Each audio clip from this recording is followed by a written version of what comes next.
As I said, let's start by what is the most important thing in the world: money. Even automotive has more trust than the financial industry.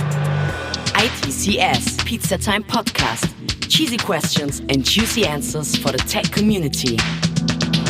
Hallo und herzlich willkommen zurück zum ITCS Pizza Time Podcast. Heute mit einer Keynote von Blocksize Capital vom 3.12.2019 auf unserer Messe. Diese Keynote ist in Englisch und es geht um die finanzielle Infrastruktur. Blocksize Capital baut die finanzielle Infrastruktur von morgen. Digitalisierung ist bereits Realität. Deswegen wollen sie Akteure mit den richtigen Werkzeugen ausstatten, um weiterhin in der Finanzbranche relevant zu bleiben. Sie finden, dass es notwendig ist, unsere momentane finanzielle Infrastruktur neu aufzubauen, gerade wenn man die vielen Leistungsschwächen und die veralteten Systeme sieht, auf denen sie basiert. Das Nutzen der Blockchain-Technologie auf einem Unternehmenslevel kann Blocksize Capital helfen, ihr Ziel zu erreichen. Sie haben ein innovatives Ökosystem von professionellen Services kreiert und Produkte, die die Fähigkeit haben, die komplette Wertkette im Finanzsektor zu decken. Ich hoffe, ihr habt Spaß dabei. So hi, how are you? We're here from Blocksize Capital and Mikovo, and we're here to talk to the people that want to make a great impact into the world. And what better than to start doing it that through the money. So we're going to talk here about the digital assets and the capital markets. Currently, the traditional capital markets are really inefficient. We're talking that a normal equity transaction is taking about 3 days in the institutional level. In 2019, where we can have Amazon Prime order shoes and have them on the same day delivered. So this is really inefficient. So we're here to kind of transform the way the capital markets are being built and are being used, and we're going to explain you why. Okay, my name is Friedman Fürst. I'm a software engineer, and you are Luisa. So let's start with 5 kind of flaws that our current financial system has and that we're trying to tackle a little bit. So the first one is that there are currently over 1.7 billion people in the world, and we're not talking about billion people, but rather adults, that don't have access to any kind of banking. We're talking about not only not having a bank account, but not even any kind of money transfer app on their smartphone, whatever. Most of these are in underdeveloped and Asian countries. And if we're having a look at the reasons that they state, the uppermost reason is that they simply don't have enough money that it makes sense to them to have any kind of bank account. And in general, if we're talking about our current setup, the kind of second reason would be that transactions are just way too expensive. On a global average, transferring money across international borders, we're looking at 7% fees that incur. And we could imagine that that's probably way too much. So if we're trying to send $1,000 from one country to another, having $70 deducted, that is probably way too much. The next one is that out of all industry sectors, the financial industry has the lowest trust at all. And yes, we're talking about, even automotive has more trust than the financial industry. Only about, I think it's 57% of citizens say, yes, I trust the financial industry. So that's probably another problem. That's not only because of financial systems, but also across governments. So there's an extremely low trust towards local governments, especially inside Western and developed countries. So, for example, only 44% of the Germans say, yes, I do trust my government, despite 79% in China saying, yes, that they trust their government. Kind of a next problem that comes with that and why they probably don't trust their governments is that centralized currencies can be manipulated by the banks that issue them. One probably quite recent example is Venezuela. So we were looking at about 8,900% inflation within 1 year. And the last one, that people are just not financially literate enough.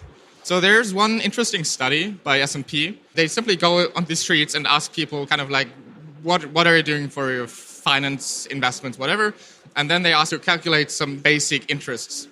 Kind of in a way, this paper pays you 5% per year. How much money are you going to have in 10 years?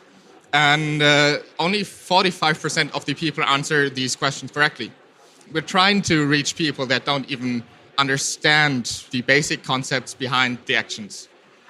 So we just saw how inefficient is the system that can't reach a lot of the people, that can't be trusted by a lot of the people, and that it has a lot of participants and intrinsic transactions that are not really interconnected. So what if we were to tell you that there's a way where we can do this in a more efficient way and in a cheaper, decentralized way?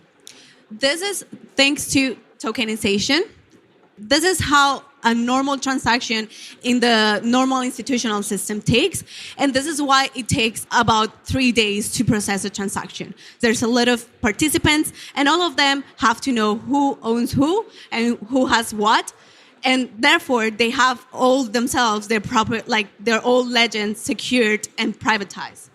However, they're not really interconnected. What we want to do now is start tokenizing and start using blockchain technology and distributed ledger technology to decentralize all those transactions and make it more efficient, more trustworthy, and first of all, more accessible to everyone.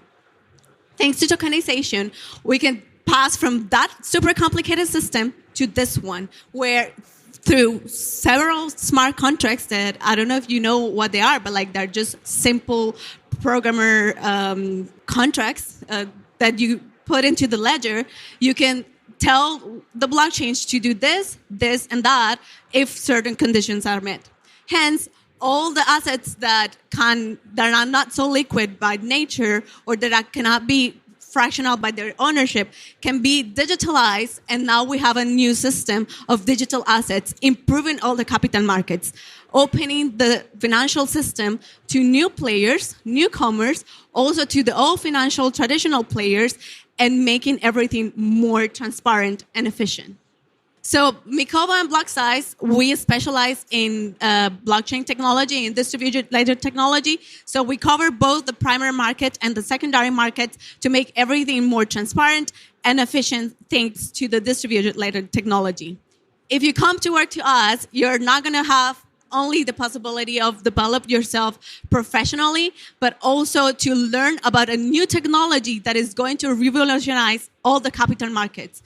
And we're going to change the world with this. And if you want to make an impact, as I said, let's start by what is the most important thing in the world, money. Okay, so what's our offering? We have built an asset management platform that uses, of course, microservices, Golang, the whole bunch. How does it look like? Essentially, we're connecting about 60, 70 exchanges on the one hand, and we're talking about crypto exchanges, so Bitfinex, Kraken, Bitcoinbase, whatever. And we have the financial institutions on the other side. And our middle layer in between now kind of aggregates all the exchanges on the one hand, so that the financial institutions have the possibility to trade on all of the exchanges at once without having to worry about on which exchange what price is lower for which asset. So they go to us and say, I want to buy 100 Bitcoin for the most cheapest price ever possible, and we are able to route this order to the exchange currently offering the lowest price. And at Mikovo, we have the primary market, so we offer solutions for every newcomer and every old traditional financial institution to make their system more efficient and have all the offering to a bigger database of investors. Because thanks to the blockchain technology and thanks to tokenization, you're open to global markets. You also are more trustworthy because everything is decentralized, and you're also more efficient and cheaper because everything is done through the smart contracts. So we offer all white label solution personalized to our clients' needs, and here you will have the opportunity to learn how all the anti-money laundering and KYC process are made in a more efficient, cheaper way, and to all the technologies that we're going to rule the world in the future.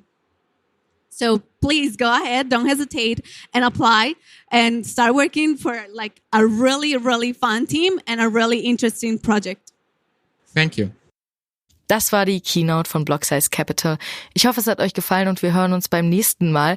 Lasst uns gerne eine Bewertung auf Apple Podcasts da und schreibt uns doch, wenn ihr Themen, Ideen habt, Speaker-Ideen, Firmenideen, Menschen, die ihr einfach gerne hier hören wollt.